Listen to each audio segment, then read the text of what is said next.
Sanam koge johar. Abo do aboge YouTube channel re ape jotto koge segun daram. Parab re ma abo jotto ke leto bo benaw gya. Ado teheny ho alin leto gelin benawe'a. Niya da parab re ape nongka leto benaw video pe. Noa do mid subscriber tikina requested video kana. ढिंकी ते आधुआ चावले हलंग लिंग हुड़ुंगेआ आपे अकोय को नौका पाराब रे ढिंकी ते हलंग पे हुड़ुंगा comment कते ना लई पे लेटो बनाव रे आ चेद लगा दला पो नेल लेगे नोडे अलिंग आधा किलो सिम जिल लिंग इडिया का मीद किना हलंग लिंग इडिया का हलंग दो पूरा दो बलिंग गुंडा का नौका नासे नासे गोटा मेना बारिया पेंयाज और नोडे रिद गुंडा कतेलिंग इदिया का आधा रसुन रिद गुंडा 2 चामच लिंग इदिया का ना गोटा गरम मसला ससांग गुंडा मरीच गुंडा धनिया गुंडा जीरा गुंडा और चिकन मसला लिंग इदिया का और नोआ धनिया साकाम लिंग इदिया का ओना दो कटिक कटिक लिंग गेद का नोडे बुलुंग लिंग इदिया का बुलुंग दो ना पे टेस्ट हिसाब ते एम पे और नोडे बिलाती लिंग इदिया का ओना दो कटिक कटिक लिंग गेद का और नोडे तुड़ी सुनुम लिंग इदिया का नितो दो चूल्हा रे चेलांग बो चंदाया चेलांग कटे बो ललो ओचोआ और ओंडे नितो सुनुम बो दोला सुनुम हो बेस लेका बो ललो ओचोआ सुनुम ललो हंताड़ो ते आबो नितो ना गरम मसला कटे बो हुड़ुंग गुंडा ñoगा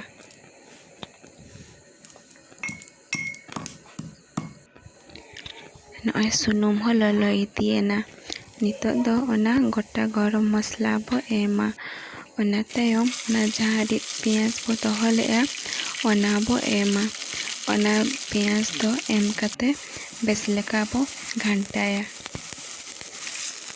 तालारे हो मिमिद धा बो घंटाया बखान दो जला दोआ जला लेनखान रंगो रंगो सोआ और ओना दो सिबिल हो बाय बुझा पेंयाज मा इसिनी दिना नितो दो आदा रसुन बो एमा एम कते बेस लेका बो घंटाया नोआ मसला दो घंटा घंटा तेगे बो इसिना बखान दो बाबो घंटा लेखान ओना दो रंगोआ नितो मसला हो इसिनी दी कना नॉय मसला रे रंग को बदली दिन गया नितो दो ना जहाँ गुंडा मसला तब ताहे कना ससांग गुंडा मरीच गुंडा ओना जतो मसला गुंडा बो एमा एम कते बेस लेका बो मेसाया मसला सला मसला रे नासेना दा बो दुल ñoगा और ओंडे बुलुंग बो लगा बुलुंग लगा लेखान दो ना जहाँ बेरल बेरल धारा सो को ताहेना ओना को जतो चाबा और मसला हो अड़ी नापाय इसिनोआ नितमा मसला ताबो जतो इसिन इदिया नितो दो जिल बो एमा जिल एम कते बेस लेका बो घंटा मेसाया मसला सला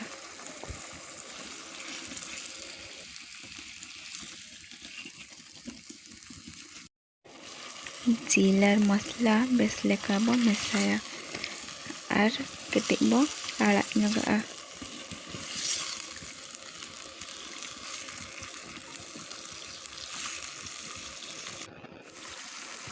10 मिनट गान हुयेन गया जिल रे दा को ओडक इदी कना जिल ताबो इसिन इदी कना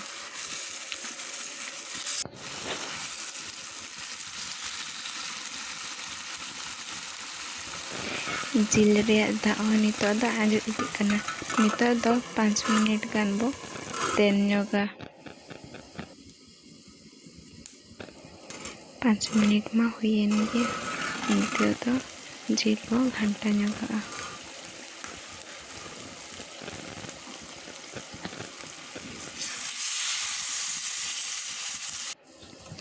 जिल रेया जहाँ दा ओडोकोग कान ताहेन ओना दा हो आंजेद इदियेन गया। नितो दो बेस लेखा घांटा कते ओना ताला रे बिलाती बो मेसाया। बिलाती मेसा कते बिलाती रे कटी बुलुंग बो एमा। बिलाती मेसा लेखान दो जहाँ ओना नासे नासे जलाद कोआ ओना सो हो बाय बुझाआ और सिबिल हो सिबिला।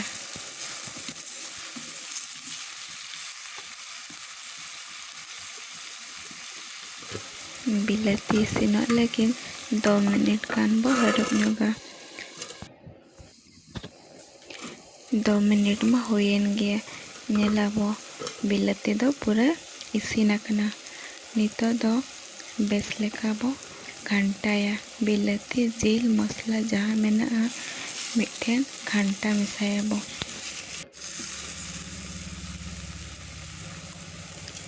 नितो दो हलंग बो मेसाया। जहाँ हलंग ताहे कना जता मेसा कते बेस लेखा बो घांटाया। ओना जिल हलंग मिठेन बो मेसाया। मेसा कते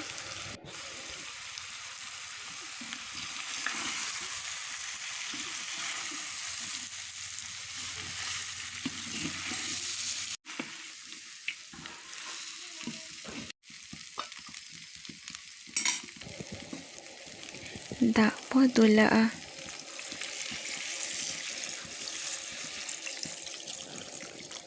तो बेस लेखा घांटा कते और 10 मिनिट गान बो हेडेज अचोआ।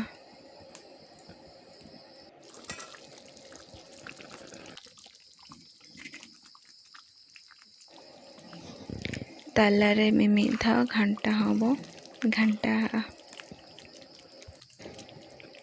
10 मिनिट मा हुयेना और लेटो हो तबो इसिन इदियेना। नितो दो ओंडे धनिया साकाम बो एमा।